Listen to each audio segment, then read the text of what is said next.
Another crazy one. They all look. I think they opened up all the nut houses and they let Randy in. I like working with Randy, but he was, how the word put it, you never knew how he was going to be that. One night he'd work beautiful with you, have great matches with him. The next night he would go off. Is it true he'd like to put all his matches together spot by spot?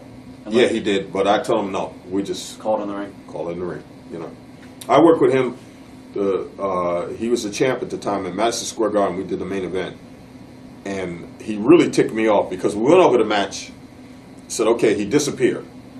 So I asked Elizabeth, I said, where is he? I just want to go over one more time, make sure everything's, he says, he went off with Vince. Well, Vince was stir him up, get him go crazy, right?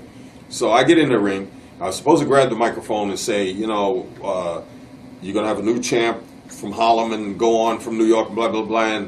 And Liz is probably back there doing favors for Jack Tunney. And I remember. Well, I get into the ring and somebody hits me. I mean, really hard. And I'm ready to fight because I thought it was one of the audience comes out. I look, it's him. So then I see it's him. So I go in the corner and I'm selling. And he's beating on me. And he had these boots on and he kicked me right in the head really hard, you know. And I said, what the fuck do you think you're doing? And he says, this is to wake you up. Big mistake. He woke me up. Now, I was so pissed off, I threw him over the fence. And at that time, if you even touch the fence, you got a fine of $1,000. So I come out after the match is over with, and I'm walking out the garden, walking through the exit there, and Vince is standing there. He goes, I said, oh boy, he's going to find me now, right? So I go, yeah, what is it? He says, the best main event I've seen in this building in a long time. He was just, you know, he was, oh, really? Oh, thank you. Randy Savage earlier on. Were there any problems between you two as far as involving Elizabeth and spots at all? Because he was really protective and stuff of her. Yeah, he was protective of her, and he was really jealous of her, and he was possessive of her. But the only trouble we had was down in one of the SummerSlams. I came into the ring. It was my turn to run in, and he jumped me, and he kicked me in the gut, and my whole lunch almost wound up in my throat. And I figured, okay. So I'm going to get him back for this. I ain't even going to wait, right?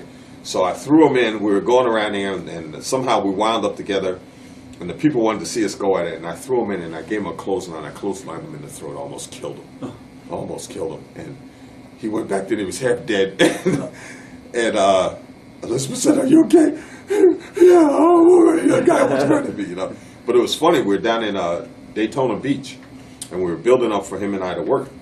And they said they wanted us to have a pull-apart where I'd go in and they had a jobber in there with me. I beat him, gave him the ghetto blaster, covered him like in 30 seconds. Then I got on the microphone and I started calling Elizabeth out, saying she was doing favors for Jack Tunney and all this.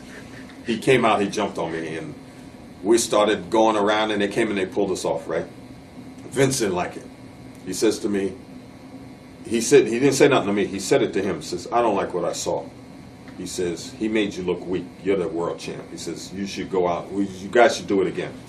Well, I was against it. I said, okay, we're doing TV tomorrow. Why don't we do it there? The people seen us do this already. Right. You know? Nope. They want it done right. So Jake's father was still the agent, Grizzly Smith.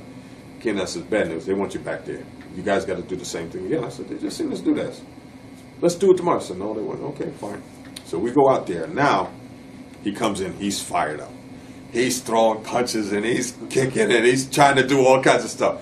I said, this guy is losing his mind. That's how I took him and threw him down, right?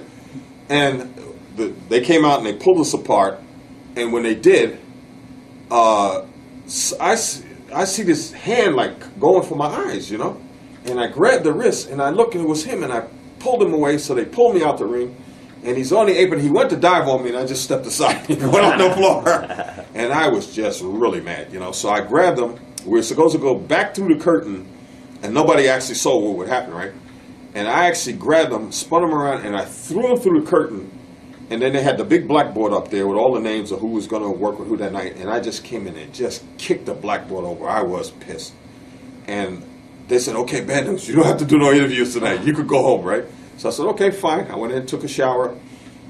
I passed the room there where Vince, they would always set a room off for him like his office. He's laying on the floor there. And Elizabeth's fan him and everything. And he's all purple. And I look in there and I just look and I go, Randy, you okay? Yes. See you later. And I walked off, took a shower, and went home. Was he pretty paranoid in general? Because a lot of people say he would lock Elizabeth in like rooms and stuff like that. He one time we're in Indianapolis, and I don't know where he was. I was supposed to work with him that night. I did work with him that night, and I walked by, and their door was open, and she was sitting in there. And I go, "Hey, Elizabeth, how's it going? How you doing today?" She said, "Oh, fine." She says, "Come on in and talk to me, bad news." I said, "No way am I going in there." I didn't say it to her. I'm thinking to myself. Since I got to work with this guy tonight, we're going to wind up fighting in that ring. Right. So I just stood in the doorway, and I'm talking to her. She says, "Come on and sit down." I said, "No, I got something to do, you know." And